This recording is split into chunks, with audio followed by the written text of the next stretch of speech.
हम आपके लिए लाए हैं एक खास साक्षात्कार असम के मुख्यमंत्री हेमंत बिश्व शर्मा। हेमंत बिश्व शर्मा न सिर्फ पूर्वोत्तर के बड़े नेता हैं, सहजता के कारण महिलाओं बेटियों के मामा हैं। अपने आक्रामक तेवरों के साथ हिंदुत्व के पूर्वोत्तर में नए पोस्टर बॉय हैं। असम में विकास की नई तस्वीर खींचने वाले नायक भी हैं। लोकप्रिय हैं, चर्चित हैं, विवादों में भी घिर जाते हैं, उत्साही हैं और असम के लिए कुछ करना चाहते हैं। आइए बातचीत का सिलसिला शुरू करते हैं। हेमंतो भाई, प्रधानमंत्री ने एनडीए के लिए 400 पार का सपना देखा है। पूर्वोत्तर में आप चुनाव की कमान संभाले हुए हैं, क्या लगता है आपको, क्या योगदान दे पाएंगे आप? अब देखिए, पूर्वोत्तर में कुल मिला के 25 सीटें हैं और मैं मानता हूं कि 22 सीटें एनडीए के पास आएगा और उसमें बीजेपी 16 to 17 रहेगा, बाकी सीटें हमारा गठबंधन को मिलेगा। हेमंत बिश्व शर्मा अचानक से भाजपा में फायर ब्रांड हिंदुत्ववादी नेता के रूप में उभरे हैं। आप सहजता में बच्चियों के मामा भी हैं। कांग्रेस के दिग्गज नेता से लेकर आज तक का सफर कैसा देखते हैं इसे? अब देखिए, जब हमने छात्र राजनीति से मेन स्ट्रीम पॉलिटिक्स में आया, वो समय असम में कांग्रेस ही ऐसा पार्टी था जो पार्टी का एक प्रकार से पूरा कब्जा था स्टेट में और पैन स्टेट पार्टी था। हम लोग कांग्रेस में आया और 2001 से 2014 तक हमने असम में कांग्रेस सरकार में मंत्री बने। 2014 में मोदी जी आए, प्रधानमंत्री बने। कोई लोगों को एक बात दिमाग में आया कि जो हम लोग कर रहा हूँ और रूटीन कर रहा हूँ, जो दिन भर का काम है वही कर रहा हूँ, उससे देश का ट्रांसफॉर्मेशन नहीं होगा। अगर देश का ट्रांसफॉर्मेशन चाहिए तो आपको नया सोच चाहिए, नया काम करने का अंदाज चाहिए, डिसिसिव चाहिए और जो व्यक्ति का हाथ में डायरेक्शन भी है, दशा भी है, दिशा भी है। नॉर्थ ईस्ट के ऊपर मोदी जी का काफ़ी कंसंट्रेशन रहा। हम लोग बीजेपी में आया, सरकार बने, स्टेट में दो बार हमें चुनाव जीता, लोकसभा में 2 चुनाव में हमने अच्छा परिणाम दिखाया। अब जाके अगर आप असम को देखें, असम एक तरक्की का रास्ते में निकल पड़ा है, बहुत ही सक्सेसफुल रहा। 2014 से तमाम अलगाववादी संगठन ने हथियार डाला। असम में शांति का एक नया चैप्टर शुरू हुआ, चारों ओर विकास का गंगा बहने लगा। तो मैं बहुत ही सेटिस्फाई हूँ कि जो हम सोचा भी नहीं है हमारा जीवन काल में कि हम लोग असम के लिए इतना कर पाऊंगा, टुडे हमने वो करके लोगों का सामने लाने में कामयाब रहा। असम में इतना शांति होगा कभी हमने हमारा यंग एज में कभी सोचा भी नहीं था। आज हमारा बच्चा को हम बोल सकता हूँ, देखो Assam is a peaceful state, you can stay here, कोई प्रॉब्लम नहीं। ये जो ट्रांसफॉर्मेशन हुआ ये बहुत ही सेटिस्फैक्टरी रहा और मोदी जी का नेतृत्व ने उत्तर पूर्व के लिए, खास करके असम के लिए चमत्कारी किया। आप विकास को अपना चुनाव का हथियार मानते हैं। विपक्ष का आरोप है कि आपने ध्रुवीकरण को हथियार बनाया है। देखिए, मेरे लिए असम में ध्रुवीकरण जरूरी है। ये जरूरी में पावर में रहे इसलिए नहीं, लेकिन हमारा असम में मूल निवासियों का पॉलिटिकल, इकोनॉमिक और सोशल सेक्टर में हम लोग बने रहे और हमारा अस्तित्व खतरा में ना पड़े, तो कभी कभी हमको कॉन्फ्रंटेशनल एटीट्यूड लाना पड़ता है। और ये हमारा मजबूरी है। जब एक स्टेट में 36% लोग माइग्रेटेड हो जाते हैं, माइग्रेशन से आते हैं, और धीरे धीरे आप अपना देश में ही आप माइनॉरिटी बन जाते हैं, तब आप जो नेशनल स्टैंडर्ड ऑफ डेमोक्रेसी होता है, जो नेशनल स्टैंडर्ड ऑफ डायलॉग्स होता है, उससे आपको थोड़ा हटने पड़ता है। सामने वाला भी ध्रुवीकरण करता है तो हमें भी ध्रुवीकरण करना पड़ता है। आपने चुनाव के बाद यूसीसी लागू करने का घोषणा की हुई है। वो तो तैयार है। हम चुनाव का बाद पॉलीगमी को बैन भी करूंगा और यूसीसी भी लाऊंगा। थोड़ा उत्तराखंड का इम्पैक्ट हम लोग देख रहा हूँ।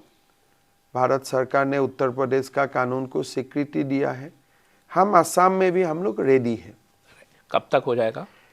देखिए, मुझको थोड़ा सेंट्रल लीडरशिप से ग्रीन सिग्नल लेना है, लेकिन मेरा लगता है कि 2026 में ही वो हो जाना सही है। आप मदरसों के भी पीछे पड़े हैं, बंद करने की वकालत कर रहे हैं। देखिए, सरकारी मदरसा तो हमें बंद कर दिया हूँ, और अभी मैं ये भी ढूंढ रहा हूँ कानून का रास्ता से कि कैसे प्राइवेट मदरसा भी बंद कर सकता है। कि इसलिए मैं नहीं मानता हूँ कि मुसलमान का भला मदरसा एजुकेशन से होगा। मुसलमान बेटा बेटियों को आप जनरल एजुकेशन का साथ जोड़े, उसको डॉक्टर बनने का राह दिखाइए, इंजीनियर बनाइए, प्रोफेसर बनाइए, साइंटिस्ट बनाइए। अगर किसी को धार्मिक शिक्षा लेना है तो घर में आके ले सकता है या कम्युनिटी में ले सकता है, लेकिन उनका स्कूलिंग बचपन से ही पूरा एक अलग रास्ता से चला जाए और सारे ऑप्शन उनका सामने बंद हो जाए, ऐसा शिक्षा हमें नहीं चाहिए। ये मेरा फार्म व्यूज है। असम पहले एनआरसी कारण विवादों में रहा, फिर सीए का विरोध हुआ। इस बार सीए का वैसा उग्र विरोध नहीं है। कैसे मैनेज किया आपने इन सारी चीज़ों को? देखिए, हमने सीए का ऊपर लोगों से लंबा संवाद किया। लास्ट 3 साल जब मैंने सीएम बना, सीए आंदोलन का पृष्ठभूमि से ही मैं सीएम बना। जब मैंने सीएम बना, वो दिन मेरा सामने यही था कि दोबारा सीए जब लागू होगा, रूल्स होगा, तो असम में बड़ा एजिटेशन होगा, उसको मुझको कंटेन करना है। बिकॉज मैं असम को दोबारा उस रास्ता में देखना नहीं चाहता हूँ। तो हमने 2.5 साल काफ़ी लोगों से संवाद किया। जो लोगों ने पहले एजिटेशन किया, वो लोगों को हमने कन्विंस किया कि सीए में ऐसा कुछ भी नहीं है जो हमें खतरा में डालेगा। कोई लोग हमारा बात माने, कोई लोग नहीं माने। जो लोग नहीं माने उनका साथ भी हम लोग बातचीत किया, और हमने वो लोगों को बोला कि देखो, संसद में कानून पास हुआ है, अगर कानून को निरस्त भी करना है, कोर्ट ही निरस्त कर सकता है, तो आप लोग कोर्ट में जाइए। हम लोग सीए का पक्ष में रखूंगा, आप लोग अगेंस्ट में रखिए, कानून निर्णय करेगा। लेकिन असम को हम एक एजिटेशन का रास्ता में दोबारा ले जाने का कष्ट ना करें। लोगों ने बहुत दूर तक समझा। कोई लोग कोर्ट में चला गया, कोई लोगों में सीए को सपोर्ट किया। फिर भी असम में वर्ग है जो सीए को अपोज करता है। मैं उसको सम्मान करता हूं कि आपका एक व्यू पॉइंट है, लेकिन आप एजिटेशन मत कीजिए। कोर्ट से उसका आपने जो भी हाल है निकाल के ले आइए, हमारा कोई आपत्ति नहीं है। आई थिंक हमें लोगों को समझाने में कामयाबी हुआ। कोई लोगों का मिसकंसेप्शन हट गया, और कोई लोगों ने they agree to differ with us, but not through agitation but through judicial process. आज शिलोंग में थे सुबह। शिलोंग मेरे ख्याल से एग्जम्प्टेड है, सीए वहाँ लागू नहीं होगा। इसके बावजूद वहाँ पे एक वर्ग आंदोलन कर रहा है, वो कर रहा, तो उनसे कोई बातचीत हो रही है हमारी? नहीं, मेघालय का जो एजिटेशन है या जो नॉर्थ ईस्ट में बाकी स्टेट में भी थोड़ा थोड़ा जो असंतुष्टि है, उस विषय में भी स्टेट गवर्नमेंट भी बात कर रहे हैं और सेंट्रल गवर्नमेंट का भी उनका साथ कम्युनिकेशन का रास्ता है।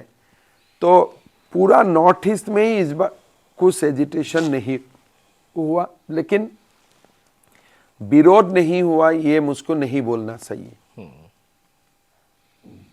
आपने राज्य में परिसीमन हो गया और ऐसा विपक्ष आरोप लगाता है कि परिसीमन का लाभ भाजपा को मिल रहा है। आपने गौरव गोगोई को अपनी सीट से दरबदर कर दिया। देखिए, मैं व्यक्ति का ऊपर कोई चर्चा नहीं करता हूं, लेकिन परिसीमन चुनाव आयोग ने किया है। कांग्रेस ने कोई अल्टरनेटिव प्रपोजल कमीशन को नहीं दिया, माइनर अमेंडमेंट सजेस्ट किया और कमीशन ने काफ़ी हद तक कांग्रेस ने जो सजेशन दिया था वो मान भी लिया इन द फाइनल ड्राफ्ट। तो इसीलिए परिसीमन का बाद भी कोई असंतुष्ट असम में नहीं रहा। अभी किसी को अपना सीट बदलना है नहीं बदलना है वो तो उनका पार्टी का निर्णय है। भ्रष्टाचार के मामले में विपक्ष आपको निशाने पर लेता रहता है। राहुल गांधी से लेकर अरविंद केजरीवाल तक आप पे आरोप लगा रहते हैं। उनका कहना है कि आप भाजपा में शामिल इसीलिए हुए कि आप पे आरोप थे। लेकिन मैं तो कोशिश करता हूं जानने के लिए मेरा ऊपर क्या आरोप है, लेकिन कोई बता ही नहीं सकता है, खाली बोलता है आरोप है आरोप है। मैं बहुत कोशिश करता हूं कि भाई मेरा ऊपर क्या आरोप है, किसका कारण मैं बीजेपी से कांग्रेस से बीजेपी में आया। आसाम का लोग जानते हैं तरुण गोगोई का साथ मेरा विवाद हुआ, राहुल गांधी का साथ मेरा विवाद हुआ, and purely for political reason मैंने कांग्रेस छोड़ के बीजेपी में आया। ये आसाम का लोग जानते हैं। लेकिन राहुल गांधी बोलते हैं मैं करप्शन किया इसीलिए मैंने कांग्रेस में आया। तो मैं राहुल जी को पूछना चाहता हूं कि आपका पार्टी में होते हुए मैं कौन सा करप्शन किया, मेरा ऊपर आरोप क्या है? कोई तो आरोप नहीं बताता है। बाकी लीडर्स का ऊपर कोई इन्वेस्टिगेशन है, कूज है, नहीं है, मैं नहीं जानता हूं। लेकिन as far as I am concern, मुझको कोई तो कृपा करे बताने के लिए भाई आपका ऊपर क्या आरोप है। आपके इसी जवाब से एक सवाल और निकलता है कि राहुल गांधी आपके खासे निशाने पर रहते हैं, क्या कारण है इसका? नहीं, राहुल गांधी मेरा निशानों पे नहीं रहता है, राहुल मुझको निशाना बनाता है। जब से मैं कांग्रेस में हूं तब से तो मुझको थोड़ा डिफेंसिव मैकेनिज्म लेना पड़ता है। मैं उसको जानबूझ के अटैक नहीं करता हूं, लेकिन जब वो कुछ करने चाहते हैं या करता है तब मुझको बोलना पड़ता है। राइट। एक बार आपने यहाँ तक कह दिया था कि आपको मुसलमानों के वोट नहीं चाहिए। मैं तो हमेशा बोलता हूँ कि जो वर्ग आपको वोट नहीं देते हैं आप वहाँ जाके वोट के लिए समय नष्ट मत कीजिए। धीरे धीरे विकास कीजिए, धीरे धीरे काम कीजिए, तब एक समय आएगा वो लोग खुद वोट डालेगा। आज स्थिति वो नहीं है। लेकिन असम भारत के नागरिक तो हैं वो। नहीं, बट मांग मैं तो मना नहीं किया हूँ, वो लोग तो मैं उल्टा एनकरेज कर रहा हूँ आप जिसको चाहे उसको वोट डाले। लोग बोलते हैं आप वोट नहीं मांगते हो, मतलब कैसे मांगना चाहिए? मैं जबरदस्ती तो नहीं कर सकता हूँ। अगर इसका मतलब यही है कि आप वोट कैप्चर करके वोट ले लीजिए, वो तो नहीं हो सकता है। मैं जब जानता हूं कि फलाना लोग हमें वोट नहीं देगा तो वहां जाना एक दिन का चुनाव का मेरा कीमती वक्त बर्बाद हो जाएगा कि नहीं जाएगा। ऐसा बहुत हिंदू इलाका भी है, मैं जानता हूं वो हमें वोट नहीं देगा, मैं उधर भी नहीं जाता हूं। क्यों जाना है? खामोखा हल्ला होगा, गड़बड़ी होगा, दोनों ग्रुप का बीच में मारपीट होगा। तो हमें बच के रहना चाहिए। जो हमें वोट नहीं देता है उनको भी सम्मान कीजिए, जो हमें वोट देता है उनको भी सम्मान कीजिए।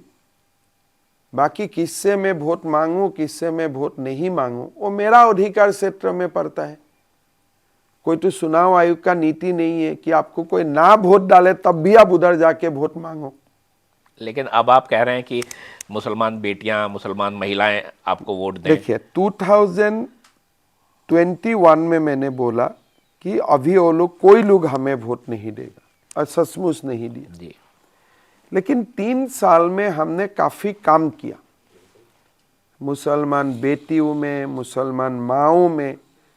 इस बार मेरा उम्मीद है कि मैं मांगू नहीं मांगू 10% वोट हमें मिलेगा। और मैं आपको केंद्र सेंटर भी दिखाऊंगा। माँ और बहन लोग और माहौल अच्छा हो जाने से हम लोग 30% तक मिलते थे, लेकिन मेल डोमिनेटेड सोसाइटी है, चुपचाप करके 10% वोट हमें देगा।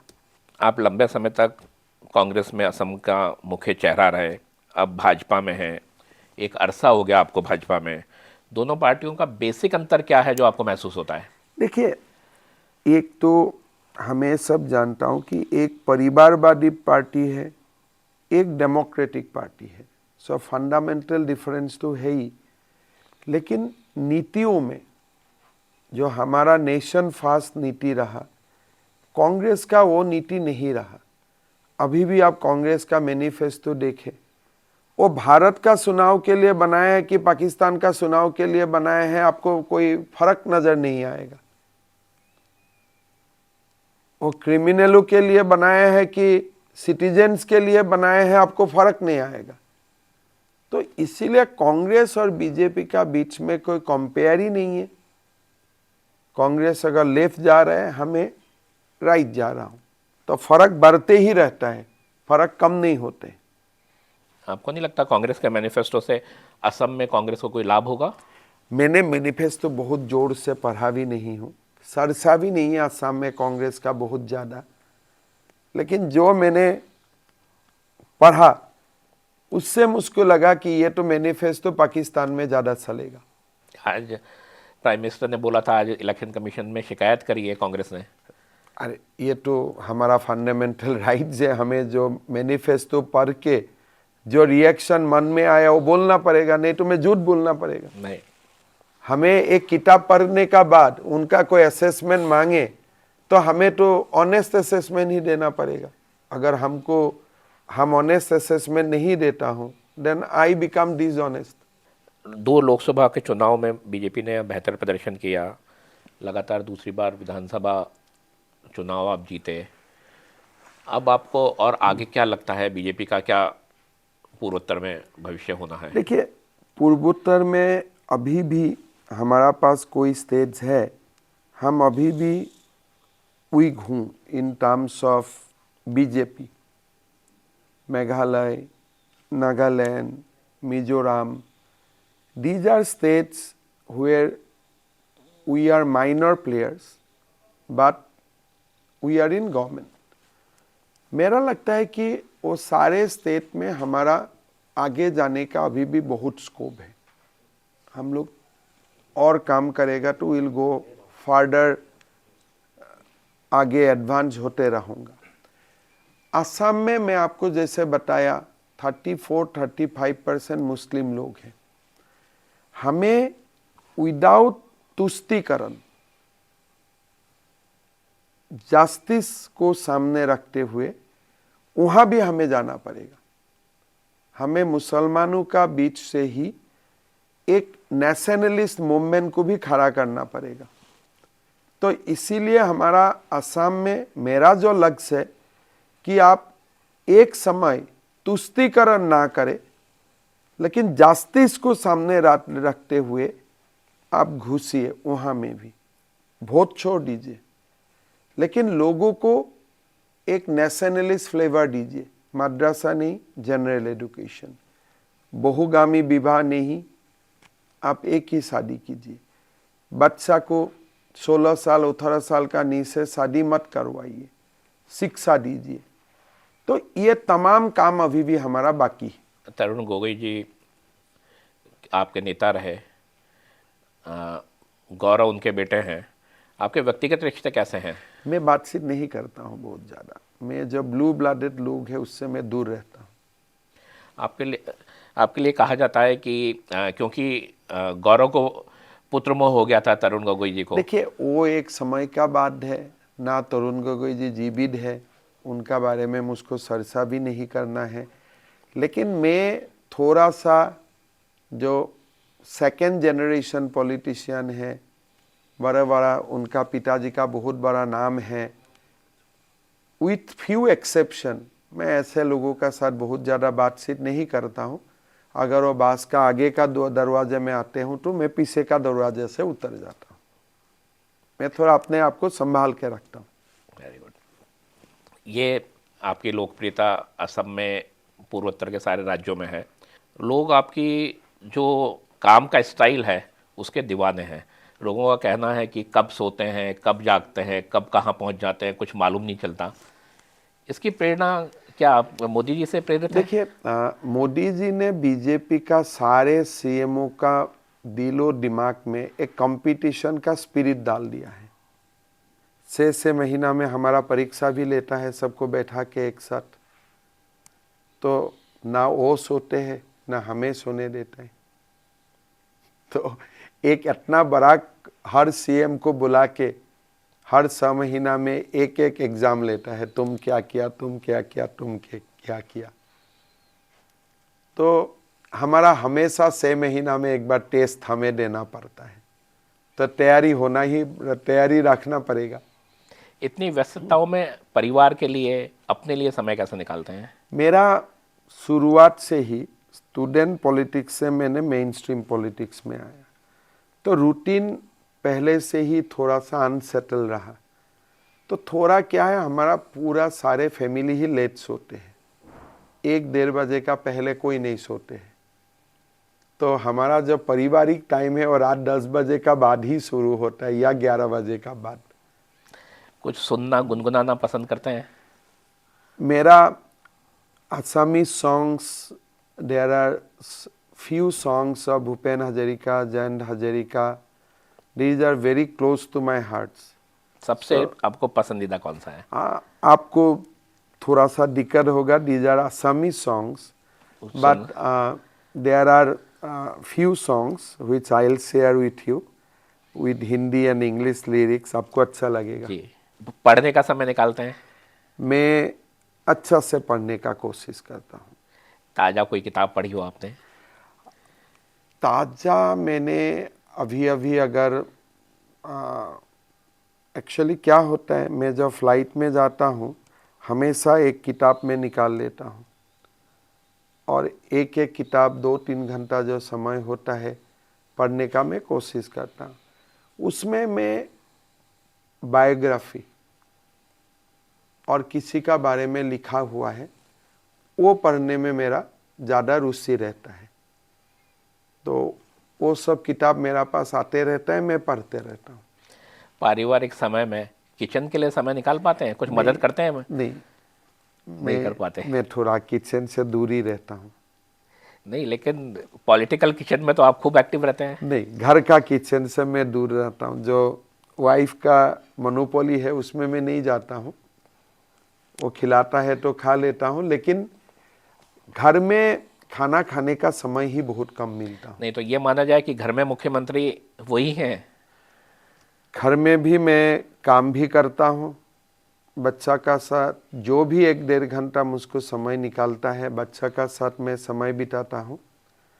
खाना आने से खा लेता हूँ, लेकिन मेरा कोई ब्रेकफास्ट लंच डिनर नहीं है। नहीं, पर घर के मुख्यमंत्री तो श्रीमती विश्व शर्मा ही हैं।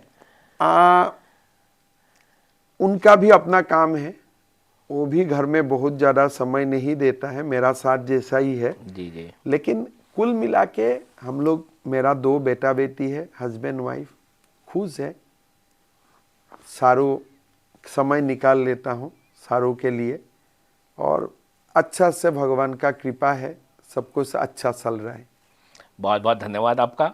आपने बहुत ही खुले उससे सवालों के जवाब दिए। बहुत धन्यवाद। अगर आप ये वीडियो YouTube पर देख रहे हैं तो हमारे चैनल को सब्सक्राइब करें और बेल आइकन को दबाना ना भूलें अगर आप Facebook पर यह वीडियो देख रहे हैं तो हमारे पेज को लाइक करें।